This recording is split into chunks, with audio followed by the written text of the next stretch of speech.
Kia ora and welcome back to Returning to Wholeness with Catherine Parr.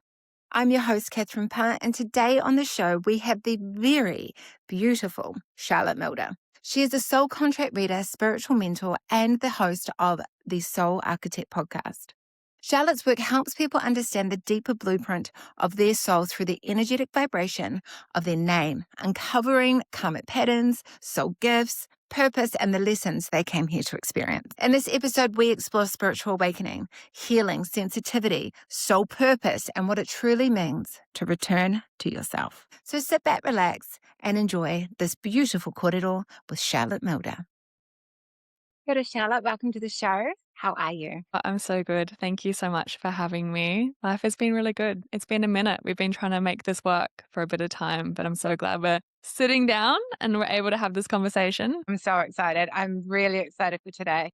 I think it's so important for people to get to know what it is that you do for work. I know that astrology soul charts are a big thing. A lot of people know about them, but do they know about your specific line of work? So let's talk into what it is that you do. Yeah, of course. So I read soul contracts, and the area of work that I do is all about your name. So it's actually very separate from your date of birth or anything that astrology teaches and says. Although there are, of course, overlaps as there is with everything, I work with the sound vibration of your name. And essentially, my work is about the energetic blueprint that you made prior to coming to this earth. And this energetic blueprint outlines the experiences that you're here to have. Now, these experiences are both your karma, but also your greatest gifts. And then, of course, you've got your goals and your life purpose. Now, a lot of people don't realize that their name carries a lot of power.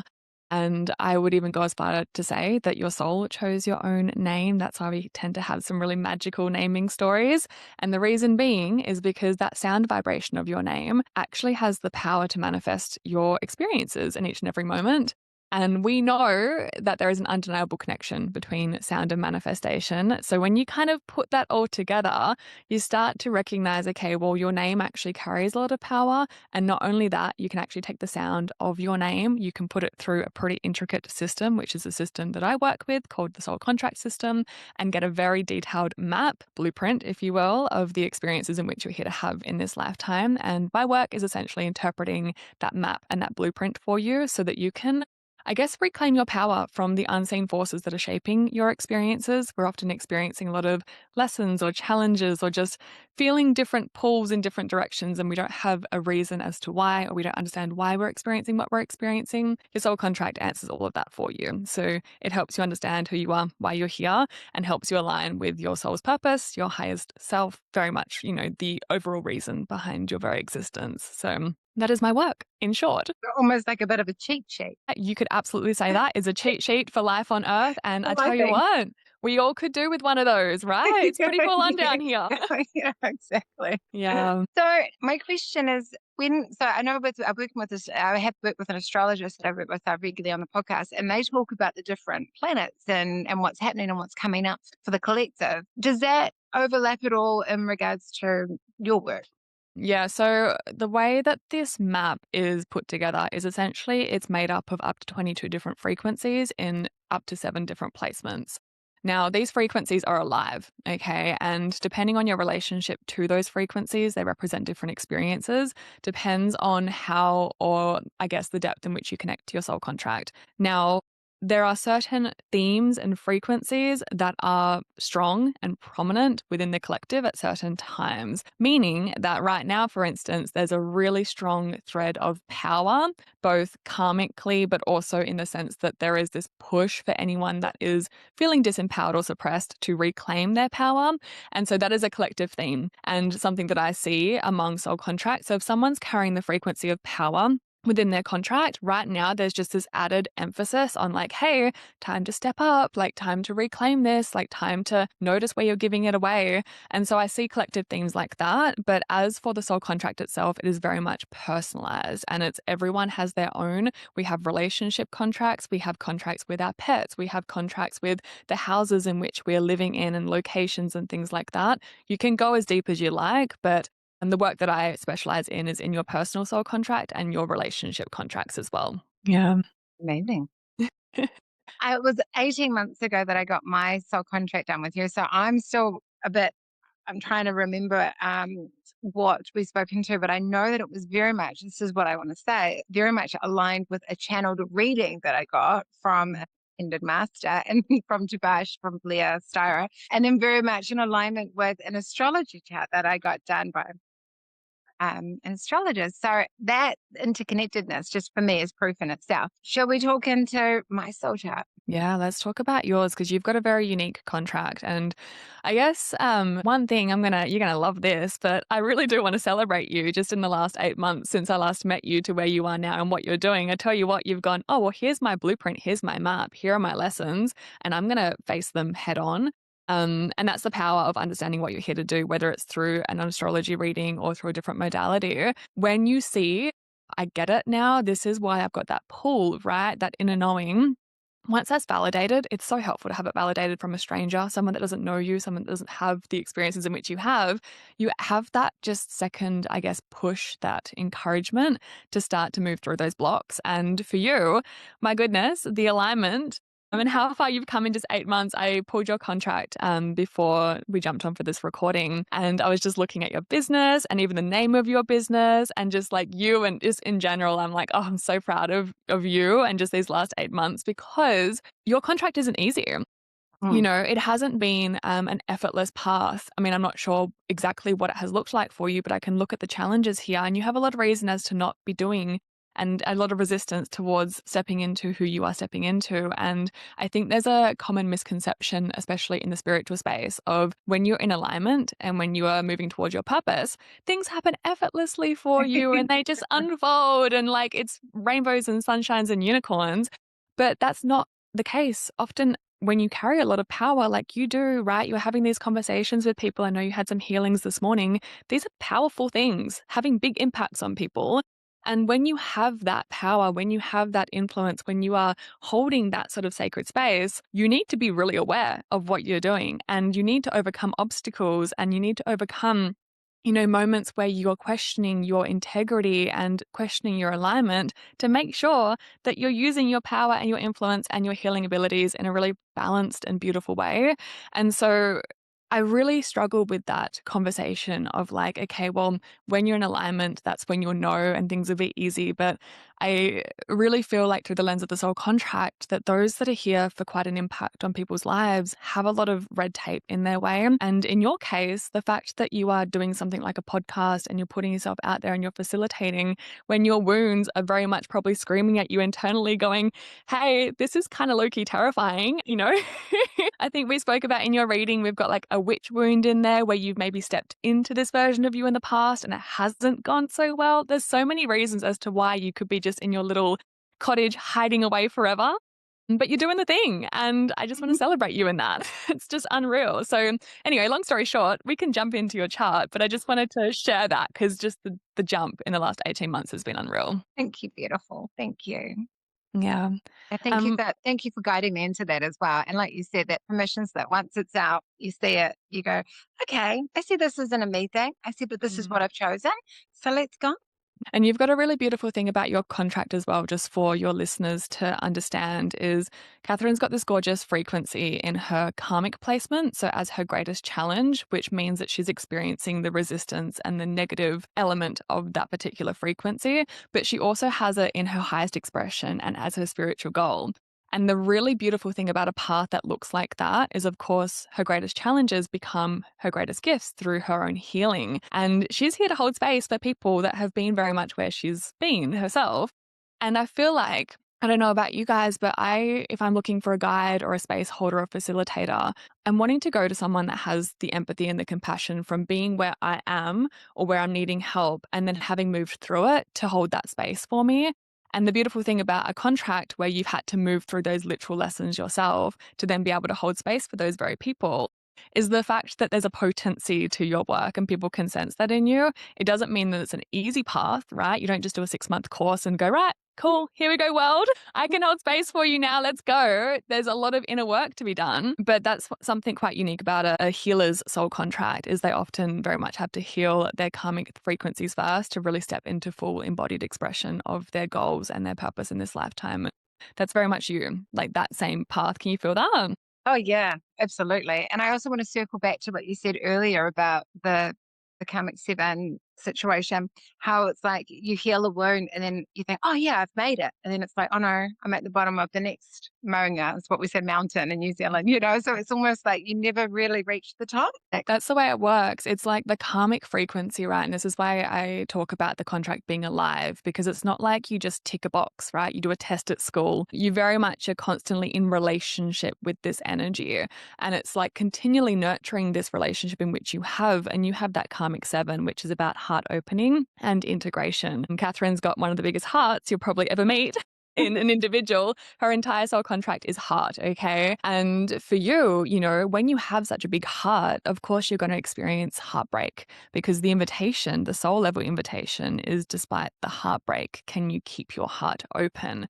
And that as a human being, to do that over and over and over again and not want to close off and isolate is really hard. And then to do the healing on top of that, to take actionable steps, to be seen, to put yourself out there. Like there's so many layers to this.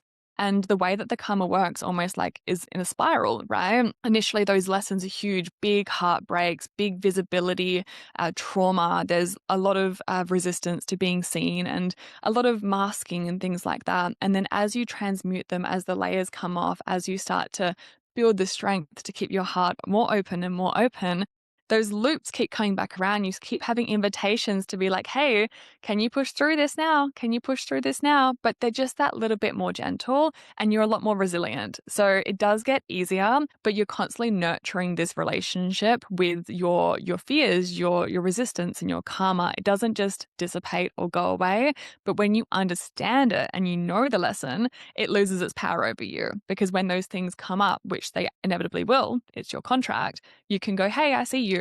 This sucks, but like, hey, I've chosen this and thank you. And I'm going to soften into this, take what I need, use the medicine or whatever healing modalities or any other support to move through this and just take that one next aligned step. And so having that roadmap, seeing what that next aligned step is really, really helpful because when you don't know what you're up against and what you're looking at, it's really difficult to know what direction to go in. Yeah. Yeah, it's like walking around with a blindfold on. Absolutely. Absolutely. Yeah. How's that 7 feeling for you? And right in this moment, Just in general, I mean, look, oh, you're it's a beautiful heart, like open, big energy, very, very magnetic, very much like I'm here to be seen. But then there's a lot of like resistance around that as well because of that witch wound, right? Where in the past you have been this big facilitator and a witch, a medicine woman, and it's been really hard in a past life. So how is this feeling for you now? You're really stepping into your power in a lot of ways. how is it feeling? It's funny because when we talk about the karmic seven, I can see it in so many different spaces in my life. And I know that it's in relationships, which is probably, versus versus this space at the moment, though it's still new in a way. Like I've only really gone public just recently, though I've been doing a lot of work for a few years now in the background. This is now only public. So I'm starting to see a little bit of that coming in as well. But Yeah. I think the purpose overrides the negativity. I just know the Yeah. impact that I want to make, the healing that I want to do, the support that I want to give. So that's that side of things is outweighing the other at the moment. Yeah. I absolutely love that. And that brings, in a really important part of this conversation is we can speak about the karma, right? That tends to be at the forefront. We tend to focus on our challenges and what's holding us back, but it's actually our talents that are the ones that burn through the karma. And so interestingly, well, not so interestingly, but of course, your talents are very much the heart and the space holder and the one that's here to serve. And you have this like energy about you that's like, well, that's what I'm here to do. So that's going to burn through any of these other fears that are less important. And that is very much the work for all of us. It's like we have this inner knowing, this pull towards something, whether it's something that we want to explore or understand more or just delve into. Yet there are so many fears and our karmic frequencies get in the way of that. But if you can access the very part of you that burns through those karmic frequencies, if you can like feel what for you it's the heart or whether it be the desire to help or support or teach or share or be heard, it burns through that resistance. And a lot of the time I find there's this crazy thing that happens, and I've been there, and I still am there sometimes, but there's this crazy thing that happens, especially for souls that are here to serve and to help and love and support, is we can so easily sit there and look at the very people that we're here to serve, and we can see them so clearly. We know them because we've probably been them, right? And we're just like, oh yeah, I know that I have value to give. I know that what I do or what I understand, what I've learned, it's really valuable. I wish I had this back when I needed it most. Yet we Yes. have this thing where we sit inside and we look at our ideal client, our soul people that we're here to serve and connect with and support, and we're just watching them fall over themselves and trip and fall and trip and fall. And we're like,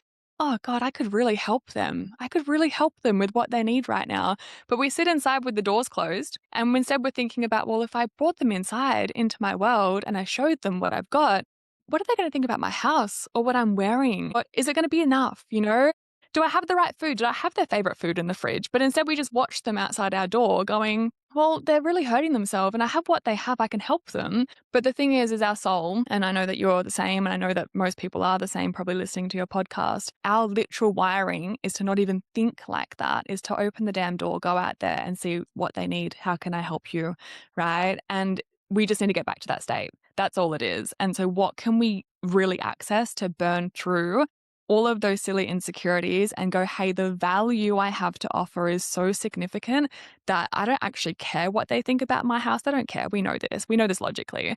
But I don't care about all those insecurities. I'm going to open that damn door and help the people that I came here to help. And that's where the work is, continually doing that, even when the other insecurities and the noises and the things that keep us held back can be so loud at times. It's a silly thing that we do, but I feel like we all do it. We all do it. We go, oh, I don't know if it's actually, who am I to? I don't know if I've got much value to give, or maybe I'm not fully healed yet, or whatever the story is. It's just this silly little thing that gets in the way of us doing what our soul is asking of us. Or it's easy to see that in somebody else, but I find it hard to see that in Mm, me.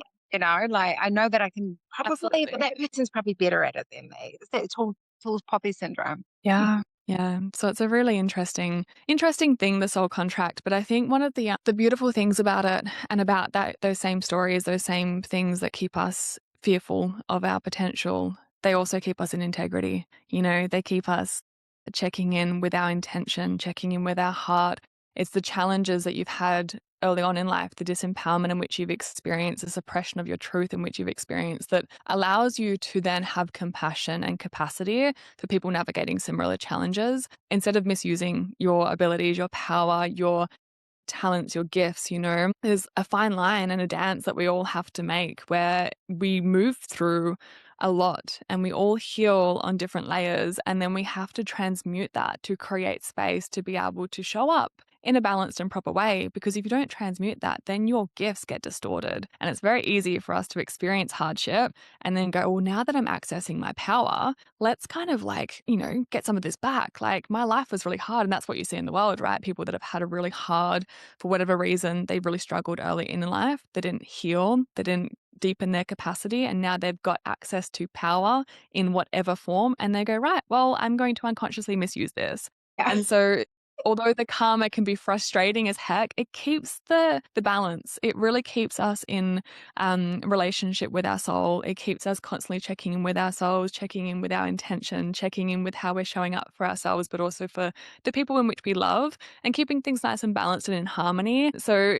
seeing it like that helps, I guess. When you're having these really big challenges, you're like, why? It's like, okay, this is just an invitation for me to check in with my heart, with my intention, with my integrity. And how much do I really want this? Am I doing this, because I want some sort of external praise? Or am I doing this because my soul is like, hey, this is literally why you're put on this damn earth?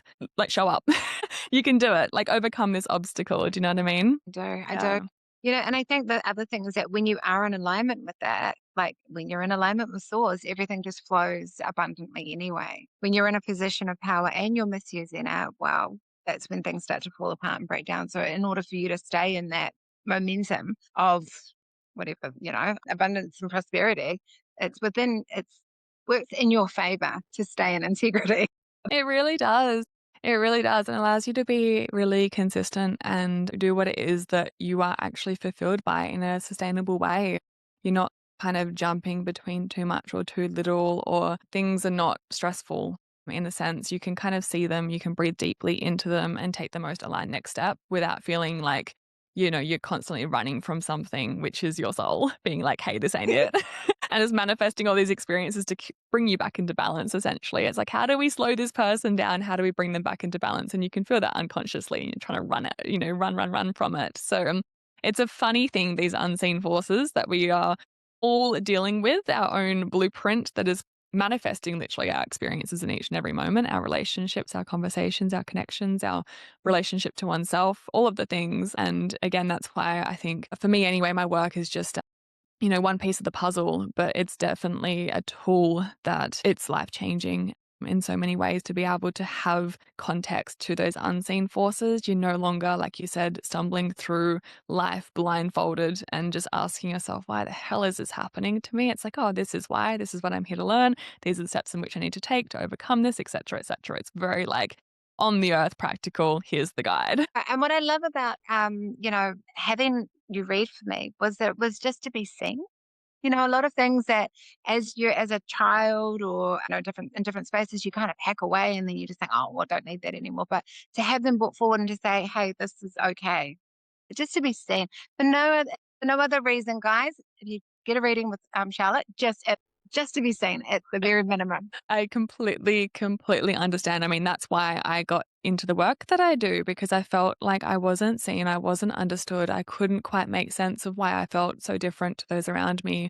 And when I had, I guess, a structure to be like, okay, this makes me feel seen. It allowed me to go, well, I want to then facilitate this experience for other people, and I think that's an incredibly common experience for those that are healers, guides, readers, because they naturally read and see everyone, right? You have this remarkable gift in your contract, that 7 again, is the gift of intimacy, like into me see, in the sense that your literal gift is literally being able to see into people in such a way where you can see their light, their dark, they're beautiful, they're ugly, they're good, they're bad, and you can make them feel whole, right? Yeah. What's the business name, right? Yeah. Literally. So aligned, so aligned. But that's what you do. Your gift is being able to see all of someone and help them feel seen and accepted and loved in all of who they are in their wholeness. And there is literally not a single person on this earth, whether consciously or unconsciously, that does not want to be seen on some level. There's something in them that's going, hey, like I would just love for someone to see and validate me in this. And the gift of what you offer is being able to see it all and accept it all.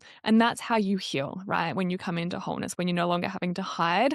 And so many people have this gift, but unfortunately, when they don't recognize it, or they're not being valued and celebrated for it in their relationships or their roles or their jobs, etc., they get burnt out because they're so sick and tired of that intimacy in their relationships being only one-sided and not being reciprocated. They see everyone, they are able to show up for everyone, but no one seems to see them. And so it's so nice to be able to have these experiences, whether in healing or whether in readings or just in general, where you are actually seen for you. And then you can go, oh, all right, this is why, and this is how I can use this thing to actually be celebrated and valued for it, and maybe even, make a business off the back of it because people want it. And you can go, hey, I didn't realize this was a gift. Let me bring this to the world. Let me bring heart. Let me bring wholeness. Let me bring love. Everyone needs it. Let me find language for it. Let me find a container for it, structure for it, and share the thing. And that's very much what's kind of happening, what it feels like is happening for you. Yeah. That being seen is literally the most healing thing in which you can experience, right? Nothing moves forward until you feel seen and heard in your experience and what it is that you're feeling and what it is that you know. Yeah. Yeah. And then you have the visibility wound that doesn't want to be seen. Yep.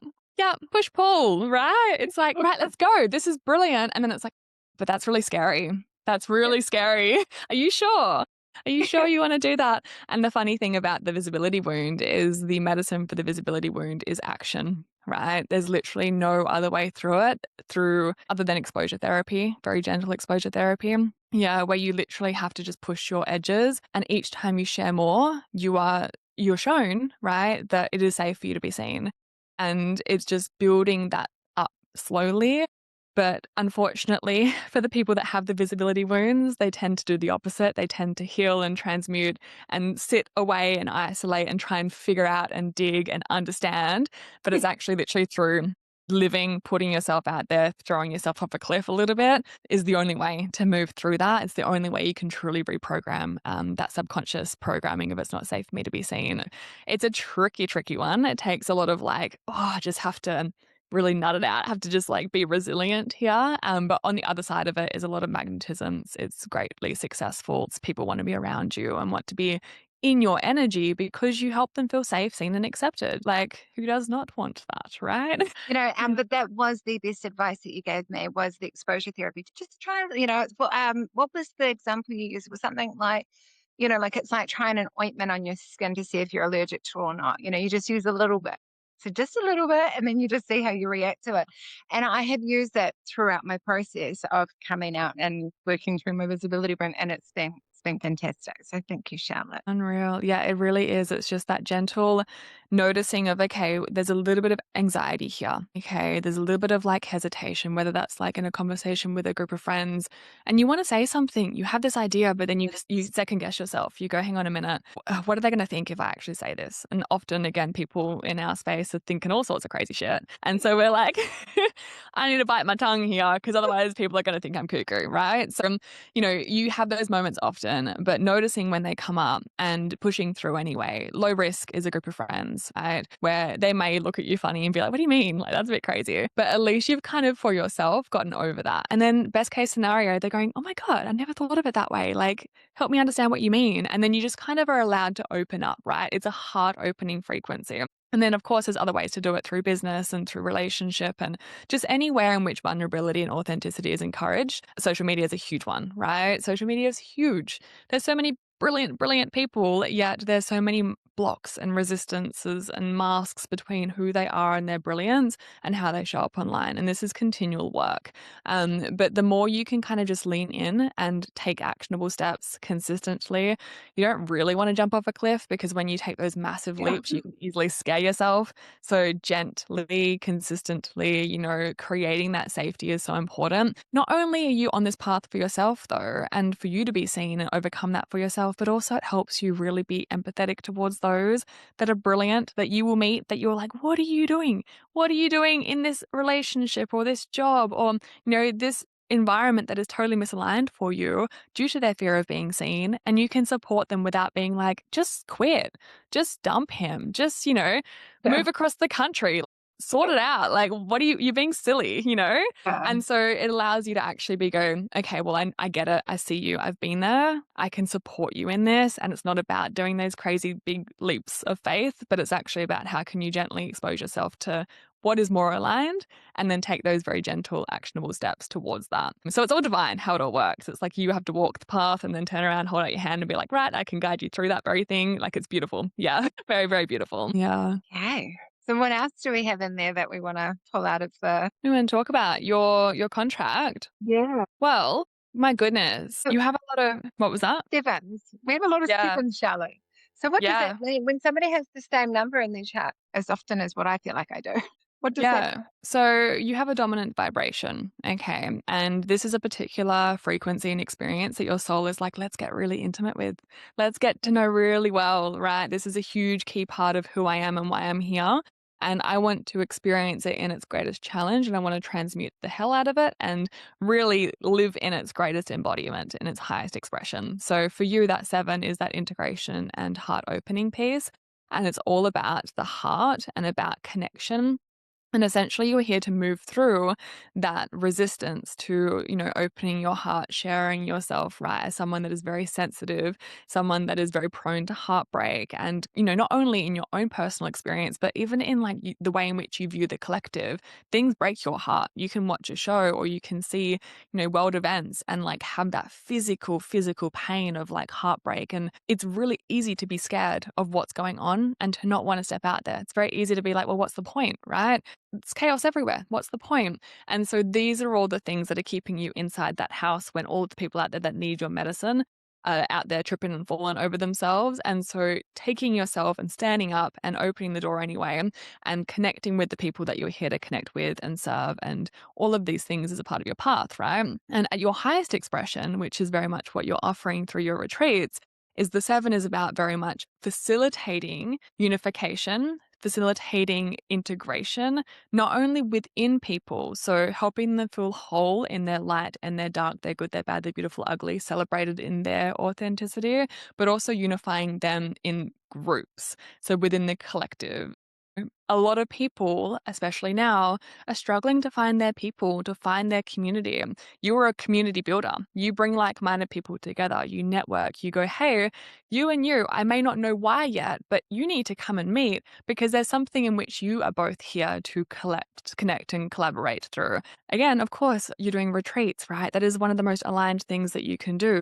Your soul is working on a level, and of course your human is too, to bring these people together because in some way they're meant to meet, they're meant to connect, they're meant to collaborate. So essentially, going through that crippling resistance of being seen and opening your heart and not experiencing true intimacy into not only experiencing true intimacy that is reciprocated but facilitating it for others, whether it be intimacy with themselves, so seeing into themselves, understanding themselves, or also intimacy with each other within spaces in which you facilitate. So it's a journey, right? It's a full path and it's one in which you're very much walking. Yeah. Amazing. You know what I love about talking with you though, Charlotte, is that it always feels like you're seeing a part of my soul when you talk into certain things, like talking into how I go, I don't know why, but you and you need to get together because you guys will be. And then I'm like, hey, have you met this person? And they're like, okay, I don't even know you yet, you know. And I'm like, Yeah. you guys need to meet. And yeah, it's what I do now that I'm working more into my clairvoyant work and that kind of thing, I get a few more downloads. But back along when I wasn't as open to it, I was like, I just feel like these two would really get along, or these two. So, so cool and so special, right? I don't know about you, but my life would be so incredibly different had I not met a handful of people along my path. Like the people in which you meet, so catalytic, so catalytic. And if you're meant to meet someone and you got a predetermined contract with them, which is again another layer of my work where I read predetermined contracts in which you share with those around you and people that you haven't yet met, there's a lot going on here. If you're meant to meet someone, we're relying on you, Catherine, to get over your visibility wounds, to go out there, use your intuition to connect us, right? It's this beautiful thing where we're all playing, a piece of the puzzle down here on earth, just trying to fulfill our contracts. And in doing so, you may not realize kind of the puzzle pieces in which you're moving for Stacey and Jenny when they meet on your retreat. Like you never know, right? It's crazy how all of these things tend to happen. And there's truly that unseen force, a divine reasoning behind these connections. You may just be thinking, oh, you guys would get on really well. This is great. Let's go have dinner together or something like that. But anytime I reflect on people that have walked into my life, there's been no mistakes. And those relationships have been so catalytic in the exact way they needed to be to get me where I am today. And it's crazy, like, that very much how much you can really influence someone just by something so subtle and something in which you realize you're not doing too much, but in actual fact, it has potential to change the trajectory of those people's lives just by bringing them together in one space. One of the other things with your contract as well, I think we spoke about it in your reading, but it's been quite some time, is you are on one of your final incarnations of this incarnation cycle. All right. I mean, it flex, Right. guys, but. Just plan on not coming back too many more times. This is a really interesting experience for someone to have. And what I often describe it as is when someone is here on one of their final incarnations, especially with a contract like yours, is it adds this layer of urgency underneath everything. And it feels like you are running out of time, that, you're late, that you just are not doing or experiencing, or, there's not enoughness, right? And this can easily get confused with what we label as like perfectionism or worthiness or things like that. And there are absolutely elements of that within your contract. But there's also just a very energetic soul level push going, hey man, like we want to like do some things in this lifetime, and you can try and like ignore that. But what this comes through as is what we label anxiety. And it's very interesting because a lot of people are experiencing this thing, but they don't necessarily know why. And, it's another example as to why, with your soul contract, understanding these crazy forces, it allows you to go, oh shit, okay, my soul was really wanting to push in this one and wrap it all up and kind of bring everything together and contribute something because it's one of my last incarnations. I'm kind of bringing it all and I'm laying it all out. And that explains why I feel like I'm always in a rush and I'm running out of time and I'm urgent and I'm hungry for life and I can't be satiated. And no matter how much I try and settle and be content, there's something in me that's like, but more love, more knowledge, more expansion. So would you say that you can relate to that? Is that something you definitely like connect with? Yeah. Saying, I 100% through and through. Yeah, yeah, yeah. Yeah. I was trying to, I was getting so many downloads when you were talking, and then when you stopped, it just completely left. I feel like that's what I was going to say. It really helped with my visibility work. So I'm like, hey man, if this is my last lifetime, let's just go, you know? Perfect. It's really funny you say that too, because when it comes to a contract like yours, you are on one of your last. So you could actually be on your third, second, or your last incarnation, depending on what your soul wants to do, essentially. What I often find, which a lot of people find really interesting, is when I'm reading contracts and I see someone is on their last incarnation, and it's actually very rare. Often I only see those people through people that come for readings. It's relationships in which they have with others, because the final incarnation for most souls is actually a really mundane one. And they tend to be here purely in service to a significant other or in some way like a parent or a child, or they're here to kind of wrap up and tie up loose ends with whatever it is on earth.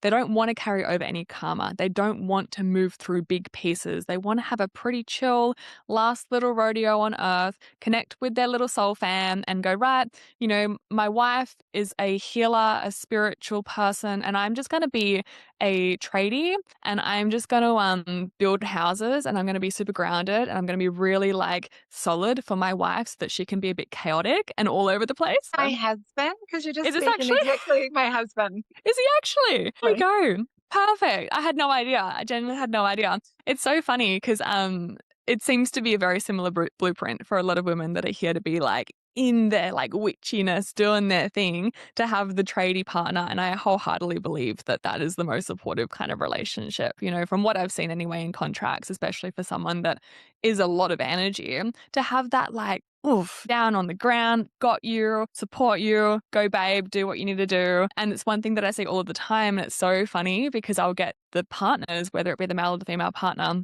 coming for a reading and they'll want to look at their relationship contract, right? And I'll be like, oh yeah, well your partner is actually on their final incarnation. They're pretty wise, they're pretty complete. And they're like, that sucks. Like Yeah. they get a bit jealous. Like, what do you mean? He's just chilling over here. And I'm moving through all this stuff. And it's so funny because we often think of final incarnation as this big, like going out with a bang. But actually, there's a lot of risk for you to accumulate karma in that. And so what you're on is very much that big impact. Like, I want to merge the physical and the spiritual. I want to experience a lot. I want to teach it and share it and hold space for it. And then, once that's kind of on the earth, having its long lasting impact, well after you're here, it's kind of just, your work's done. You're able to come back and just chill and be a little like whatever you want to be. So it's really funny. It's like you're just talking into the back of my brain and just pulling it all out. Because, my whole life it's been like, I don't want to, I don't do bad things because I don't consciously do bad things to hurt people because one, you don't do that. And two, I don't want the karma. So everything was like, I don't want the karma. And then if I have children, it might be the karma. Like everything has been like karma, karma, karma. So that, as well as everything else that you've spoken to around wanting to make a big impact, wanting to leave a legacy. I mean, who doesn't want to do that, though, right? Yeah, some people, and they're not the ones that need a soul contract reading. No, but certainly, like I completely understand, and I'm on the exact same page as you. And the karma thing is so interesting because even the first half of my life, I very much wasn't spiritual. I actually thought that spiritual people were crazy, but I always had this like sense of like karma was real, and I was always very mindful. Although a rebel in a lot of ways, there was like where I would push boundaries, and then I was like, okay, I can't go any further than that. And there was always this like feeling of like, oh, there's something bigger, and I just really don't want to push this as far as I'm just doing enough to feel like I'm stoking that rebellious flame. But now it's like, oh goodness. And I also feel incredibly privileged. I feel like the soul contract system is something that has chosen to come through me in a way, and I'm very much devoted to my work as a channel for it. It's a very new system. There's very few people teaching it and sharing it. And since doing it for, I think I've been doing it for 6 years now, from what I learned to what I teach and share, it's a completely new thing, and it's all been just channeled, and just it's been this massive body of work that wanted to come through, and I'm just so, like, privileged, and I feel just so honored to be the vessel for this body of work, that the last thing I wanna ever do is just have that opportunity and that channel closed off because I'm misusing it. And so I'm just like, "Yep, this is my life work." Like, I'm so grateful, like, "Thank you."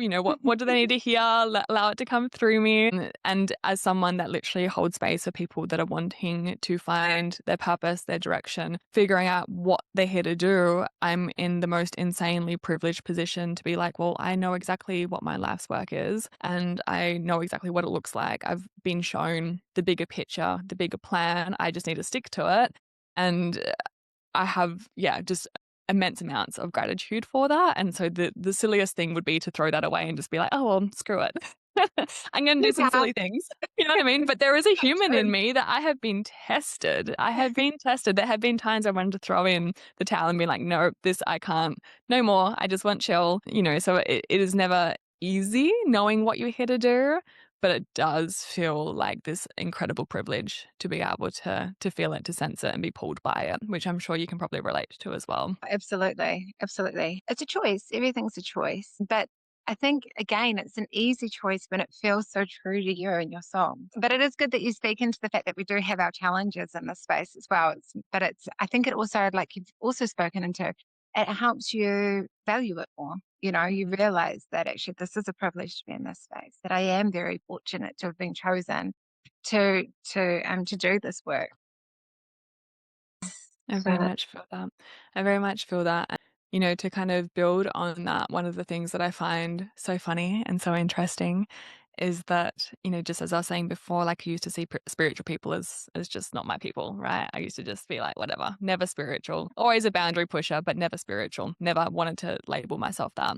And I often joke as well that when I do these readings, if you had read my soul contract for me 7 or 8 years ago before I discovered this work, I would have literally laughed in your face. Like, oh, I would have laughed in your face to go like, "That's not me. Like, you're crazy. There's no way," because my purpose is very specific, and my purpose is along the lines of creating and producing spiritual material to help people understand themselves on a soul level, which is very, aligned with what I obviously do. But if you had told me that as someone that was like, "Don't know, that's not my path whatsoever," I was in fashion and doing all sorts of very, like, on the ground things, I would have thought that that soul contract was not me. And so it's really interesting how the energy, the frequencies of your soul contract, they really grow and evolve and deepen just as you do. And what I guess I'm trying to say with this is you may not know where you're going yet, but that's because you aren't or haven't yet collected the pieces to kind of form the puzzle to give you the big picture. And it's actually divine that you don't know where you're going, because if someone told me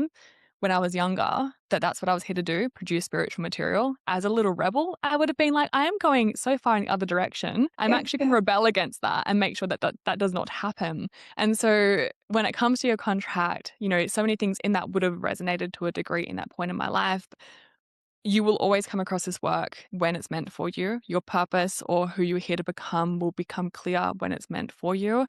And there's so many times where I sit down in readings and I'm literally saying to someone, I'm like, "Hey, this is going to feel really foreign and really different." And I apply it to where they're at in their contract right now. So instead of telling them when they're currently, I had a client a while ago, and I'm going to keep it very vague, obviously for confidentiality, but she was in a teaching role, but a very traditional teaching role. And I have this really funny thing that happens with my readings is someone will come across my stuff on socials and they will book it, and they'll book it late at night, or they'll just book it and pay for it. And then they'll contact me the next day to be like, "Hey, I didn't book this," or, "Hey, can you oh refund? wow. I want to cancel."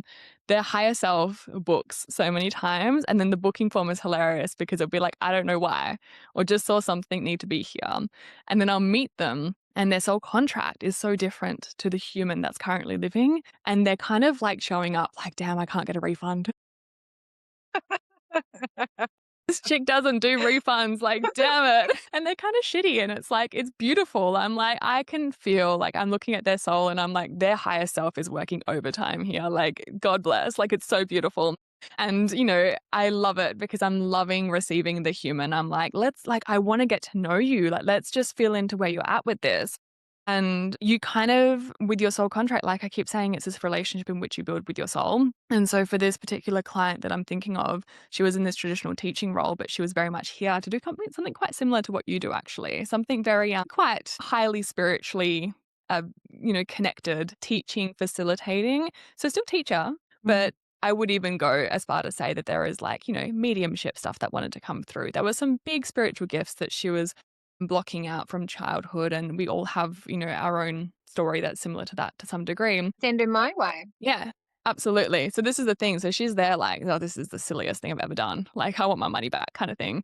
And, in that moment, the last thing that is supportive for her is for me to tell her this and just be straighty 180 because it's gonna hit a wall and everything in her is gonna just go, "No," right? I would be lying if I didn't say there was a part of me that wanted to be that person that goes, "Here, this is what you're here to do. I'll speak to you in 20 years," right? However, as someone that used to be in positions like that where I was stubborn as all hell and I was like, "Nah, like if you tell me I'm going the opposite direction, I know that that wasn't my role in that situation." So what I was having a conversation about with her was more so the kind of teacher in which she is in the environment in which she shows up in. So I was trying to bring her awareness to the subtleties of what makes her different as a teacher, what, she's able to sense and see when it comes to the people in which she's teaching, the way that she moves through the world, the way in which she shows up in relationships, just to give some language to the unseen forces, the intangible elements, the spiritual gifts in which she's dancing with, but is completely unaware of.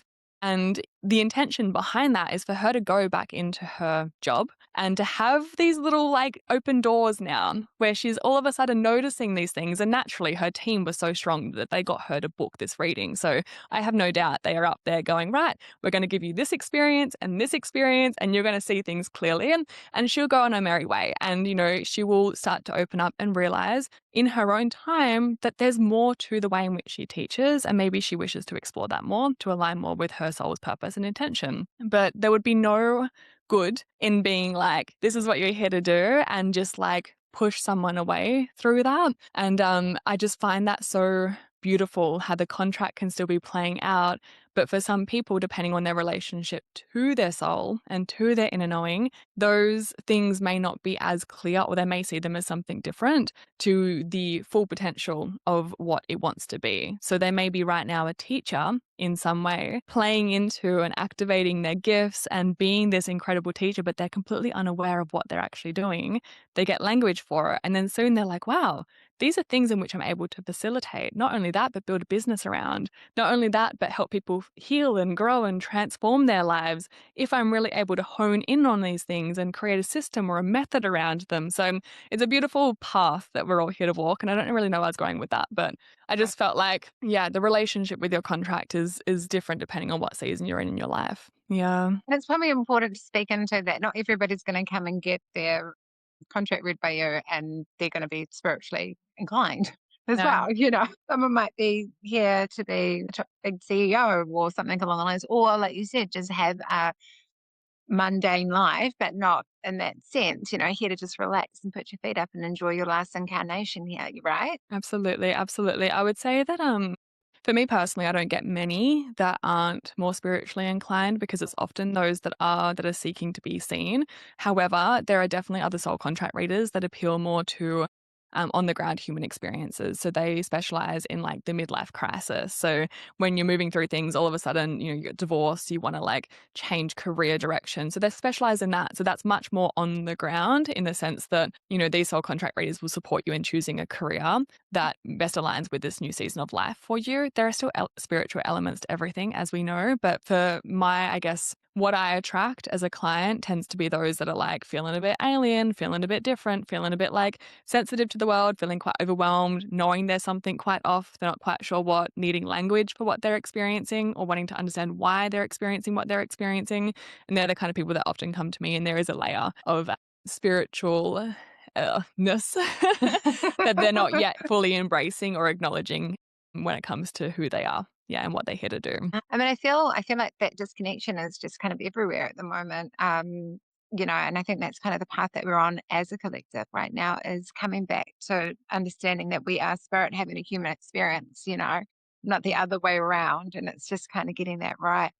So, yeah, is there anything else that you think that we should touch on? And touch on, well, we can speak about that. I mean, that's a huge contract in itself, recognizing that you are spirit having a human experience. There are definitely two types of contracts that I see. There are the ones that are very physical and very much in relationship with the material experience. And the best way I like to describe it is if you think about your soul coming down to earth and your body being the home in which your soul lives in. The first kind of person lives in the home. They embrace their human experience. They do the human thing. They, choose a career. They're really like on the ground doing their thing and their spiritual awakening, because we're all here to connect to our spiritual side, right? Our purpose in our soul contract is to merge both the physical and the spiritual, but spiritual doesn't have to look like quote unquote spiritual. It can just be opening up to your emotions and, your deeper beliefs and values and just like allowing yourself to accept that there is an intangible element to life. So it doesn't have to be crazily spiritual and all of the other things that people do, but there is an element of like, hey, you need to feel, okay? You need to like recognize that, there's a feeling layer, there's a sensitivity in which we all have access to, and you need to embrace and not run away from it your whole life. So the first path is very much your soul coming into your body and the body being the home. And then the spiritual awakening is you kind of opening the front door after many years of being nice and comfy inside and going, oh, but who am I? Maybe I can like look outside and be more open minded, be more curious, what's the bigger picture? And they start to question a little bit more and they start to go out and they start to want to travel a little bit and they start to really want to expand themselves and start to explore the intangible, right? They've been working their ass off and they're like, right, I have more space now. Let's get into like philosophy or religion, or let's start to look at just, I don't know, what I'm feeling or the things in which I'm feeling, whatever it is. That's the first kind. The second kind, which is the complete opposite, okay? The soul comes to the body and is in the house of the body and goes, holy shit, it is dense down here. I am sensitive. This body is like trapping me. I'm not used to feeling so trapped in something. And I don't know what's happening because I've completely forgot, but I have no support around me to help me deal with my sensitivity. Okay. So what I'm going to do is I'm going to pack my bags and I'm going to get the hell out of here. And it leaves the body. And these people, they spend a lot of the early years of their life out of their body. Okay. So detached through escapism, through just trying to better cope with their heightened sensitivity, because yet we don't realize that this heightened sensitivity is actually spiritual gifts, right? So through the early years of their life, they are out of their body, they're traveling, they often travel a lot too, they're running. They're running because they don't want to come home. They're a little bit hesitant to be in their body because they feel so much, and being in their body when they feel so much is really scary. It's really overwhelming. But something happens that has to call them home, all right? Their soul, their contract is going, hey, you didn't come here to be in a state of dissociation your whole life. You came here to feel and experience what it feels like to truly live as a human being on earth.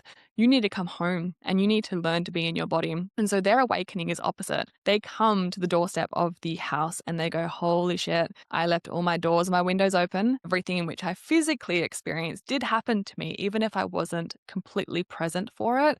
And I need to now move through healing and feeling and creating safety within my human experience again. And this is where it's very different. So those that are often quite spiritually inclined naturally as a default, they have that second life path where they kind of are all over the place. They're kind of in their spiritual energy without recognizing that's what it is.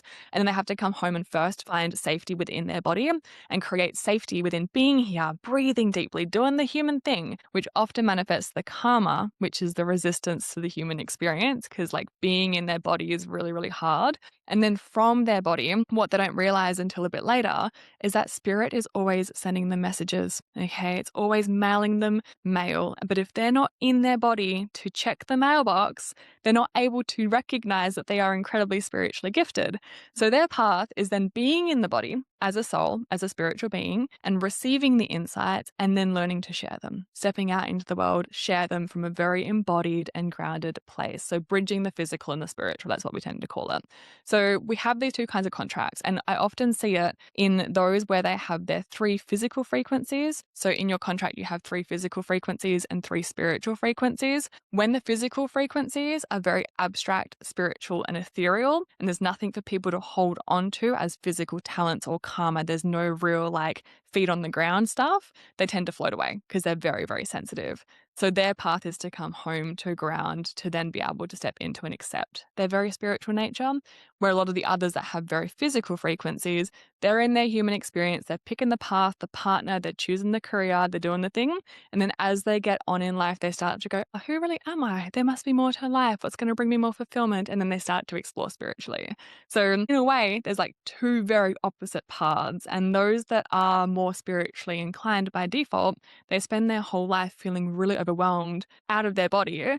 And then the soul contract reading is an invitation to come home to the body and therefore come home to your purpose, your path, and to understand why you felt and experienced as much as you did, and how you can take that feeling, that heightened sensitivity, and turn it into a purpose, a path, a passion. Just be able to recognize that level of you and to see it as something that is a gift rather than a burden. Because we often see our sensitivity as a burden, something that gets us in trouble, rather than something in which we can be valued and celebrated for. So that kind of are the two parts in which I see, if that makes sense. And I tend to get the latter a lot more.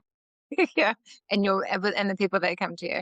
Yeah, I would say so. Most people are like, I feel a lot, don't know how to handle it. Life is pretty full on. I know I'm here to do something, but I'm struggling to be here and like in my body, and I'm struggling to get clarity as to what it is that I'm feeling. I'm feeling big feelings around people or relationship, or my job is literally burning me to the ground and I'm getting so sick and so unwell. Whatever it is, okay, health is a really common example of your soul bringing you back to your body, to your home. Hey, the home is not doing well. You need to come and clean up. I need some love. And it calls you home through health complications. Health is quite a big initiation for a lot of people. So when people are experiencing that and they come home, you can imagine you've been traveling your whole life. You leave your doors and your windows open. Your home is a mess. Everything you've experienced, people have trashed the place. So you come home and you're coming home to heal because you've had health complications. Your life has slowed down. You go home and you go, oh my goodness, this is a lot of work for me to do. This is overwhelming. Why am I here? Why do I need to do this? You have no choice but to be there. And so a soul contract reading helps you understand what is going on, but also understands the why, and why being in your body is so important if you want to step into alignment and if you want to fulfill your potential. You can't be just spiritual or just physical. It's a merging of the two to literally embody your purpose. Yes. Talking doggin, taking you on a story, bit of a tangent. I love it. So, I mean, are there any common themes that you've seen of your work? I mean, clearly you've said you've got, kind of like your group, that reason that kind of is drawn to you and mostly spiritual. Is there anything else that you're kind of seeing coming up? And does it come up at certain times, like depending on I would like to say age groups? Is there any common themes and age groups with your work? Yeah, I would say so. So typically, look, things are shifted. Things are very different now on Earth than they have been in the past. But the, I guess, traditional model of the soul contract is between the ages of 35 to 42. It tends to be the shift between the physical and the spiritual triangle. So the way the soul contract looks is it's the Star of Creation or the Star of David. It's two triangles. And the physical triangle consists of your physical karma, talents, and goals. These are at the forefront for the first part of your life. And then you have a spiritual triangle that consists of spiritual karma, talents, and goals also. These are in the background, okay? The physical play out first. So you learn about relationship, your body, career, literally the physical and material experience. And then, like I said, there comes a point where you're like, well, who really am I? There must be more to life. Like you start to explore more spiritual sides. And when that shift happens, that's when the spiritual really starts to come to the forefront. And this is why when people have what we label a spiritual awakening, it can be really confusing because it's not a fun experience in the sense that you get a whole new set of karmic frequencies. There's a whole new set of challenges and lessons and gifts for you to explore and a new goal. This is why people can be fulfilling their goal in their physical career, be so aligned with their physical goals, and then their soul goes, great, we laid the foundation. Now you have a whole new spiritual goal. And this is why we see massive shifts, right, in people's lives. And this is between the ages of 35 to 42, typically. This is why we tend to label it a midlife crisis, okay? Because it's about that time that if it hasn't already, that shift will occur. And so I do get a lot of people in that age bracket. However, I tend to actually get more so the people that are either before or after that, because they're still trying to deal with what is it that they're feeling, why are they experiencing what they're experiencing, because it's actually very normal to have those shifts and those questionings between 35 to 42. So a lot of them aren't outsourcing advice or support, they're talking to their friends. It's the ones that are experiencing the weird shifts at random times in their life for no real reason, nothing they can hold on to. They're the ones I tend to get for readings where they're like, "What the hell is happening? Please help me." And are you busy? Do you have a lot of work on? Yeah, I'm really busy. My books have been really consistent, really good. Very much love, I just I love people just coming on their own when they feel called. It's always very divine how they kind of find me and it all falls into place. I also offer soul aligned mentorship as well, which is essentially I'll do a reading with you. And if we're vibing, if we're feeling good, and if I feel like I can support you in aligning with your highest path and your potential, I do 12-week intensives where we do bi-weekly calls. And it's all about literally moving through and transmuting your karmic blocks, activating your gifts, and aligning with your purpose. And these are phenomenal. I think I was doing one-on-ones for many, many years and I love them. That's how I literally learn about the system is through being just on the ground and connecting and experiencing and feeling. I read a lot through what I channel, as you would understand. So much of it is being learned just in doing. I can't study it. There's no resources for what I do. There's nothing out there for me to study. So it's constantly just being in it and learning through it.